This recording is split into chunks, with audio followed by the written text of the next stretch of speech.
বাংলাদেশ জামায়াতে ইসলামী ইসলাম ভিত্তিক এই দলটির অতীত রাজনৈতিক অবস্থান বরাবরই ৩-এর পরে, যদিও ৫ আগস্ট পরবর্তী সময়ে বাংলাদেশের রাজনীতির অন্যতম শক্তি হিসেবে আবির্ভূত হয়েছে দলটি।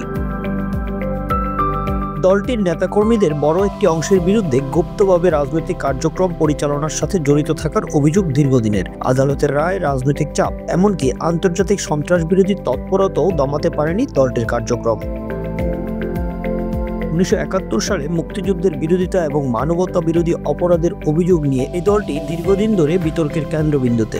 স্বাধীনতার ৫০ বছরেও একাধিকবার দলটি নিষেধাজ্ঞার মুখোমুখি হওয়ার পরেও তারা কিভাবে তাদের নেটওয়ার্ক বিস্তার করেছে এমন আলোচনাও কম হয়নি। স্বাধীনতার পর ১৯৭৯ সালে বাংলাদেশের রাজনীতির মঞ্চে সরাসরি অংশগ্রহণ শুরু হয় জামায়াতে ইসলামীর, আর এ সুযোগ পেয়েই আর্থিক নিশ্চয়তার উপর জোর দেয় দলটি। কেবল যে আর্থিক নিশ্চয়তা তাও নয়, খ্রিস্টান মিশনারির মতো বিভিন্ন দাতব্য প্রতিষ্ঠান খুলে শক্তিশালী নেটওয়ার্ক বাড়াতে কাজ করে দলটির নেতারা। দিনে দিনে ফুলে ফেঁপে পরিণত হয়েছে কয়েক হাজার কোটি টাকার সম্পদে। সাল ১৯৮০, দলটির অন্যতম নেতা মীর কাসেম আলী প্রতিষ্ঠা করেন ইবনে সিনা ট্রাস্ট। প্রথমে দাতব্য প্রতিষ্ঠানের মাধ্যমে কার্যক্রম শুরু, দ্রুতই এটি শিক্ষা সহ বিভিন্ন খাতে ব্যবসা সম্প্রসারণ করে। ইবনে সিনা হাসপাতাল, ইবনে সিনা ফার্মাসিউটিক্যালস, ডায়াগনস্টিক সেন্টার ও মেডিকেল কলেজের মতো প্রতিষ্ঠান গড়ে তোলা হয়।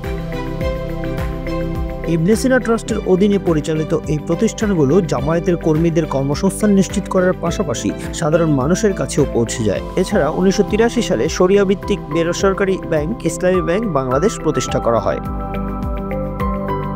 ইবনে সিনা ফার্মাসিউটিক্যালসের পুঁজিবাজারে তালিকাভুক্ত হয়ে নিজেদের জায়গা পাকা করে। সব ধরনের টেস্টে ২৫% ছাড়ের ঘোষণা দিয়ে ইবনে সিনা ডায়াগনস্টিক সেন্টার দেশজুড়ে ব্যাপক প্রসার লাভ করে।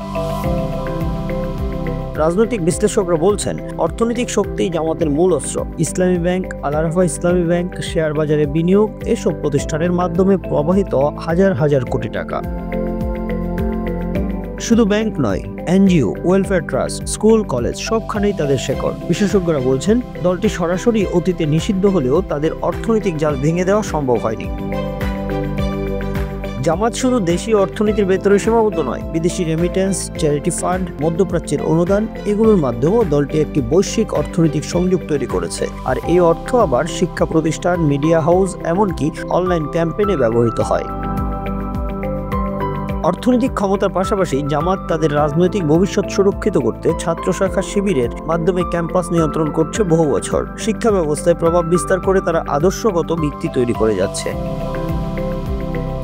তাদের প্রভাব শুধু ব্যাংক বা শিক্ষা খাতেই নয়, ব্যবসা বাণিজ্য দৃঢ়। আমদানি রপ্তানি, হজ, ওমরা সেবা, হালাল ফুড ইন্ডাস্ট্রি, এসব খাত থেকে আসেও বিপুল অর্থ।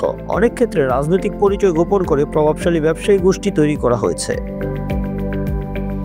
স্বাস্থ্য খাত ছাড়াও শিক্ষা খাতে জামাতের বড় বিনিয়োগ রয়েছে। চট্টগ্রামের international Islamic university, Manarat school, college ও বিশ্ববিদ্যালয়, বাংলাদেশ ইসলামী বিশ্ববিদ্যালয়ে তাদের বিনিয়োগ রয়েছে বলে জানা যায়। এর বাইরেও আরো অনেক বিশ্ববিদ্যালয় আছে যেগুলোর মূল বা সিংহভাগ মালিক জামায়াত নেতারা, যেমন Northern university, eastern university, Asian university of Bangladesh. এইসব প্রতিষ্ঠান থেকে আয় হাজার হাজার কোটি টাকা।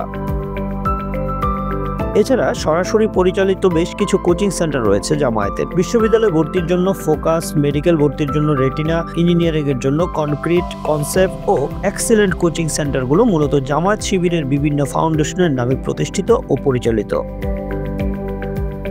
দৈনিক নয়া দিগন্ত, দিগন্ত টেলিভিশন ও দৈনিক সংগ্রাম পত্রিকায় তাদের দলীয় পত্রিকা ও টেলিভিশন মাধ্যম। মীর কাসেম আলীর কেয়ারি গ্রুপ রিয়েল এস্টেটের সাথে জড়িত। সেন্ট মার্টিন যেতে যে কেয়ারি সিন্দাবাদ নামের ফেরি জাহাজ আছে, সেটিও মীর কাসেম আলীর মালিকানাধীন। জামায়াত নেতাদের অভিযোগ, বিগত সরকার তাদের দুর্বল করতে রাজনৈতিকভাবে হয়রানি করার পাশাপাশি তাদের প্রতিষ্ঠানগুলো বিভিন্নভাবে দখলের চেষ্টা করে। উৎপল দাস, বাংলা অ্যাফেয়ার্স।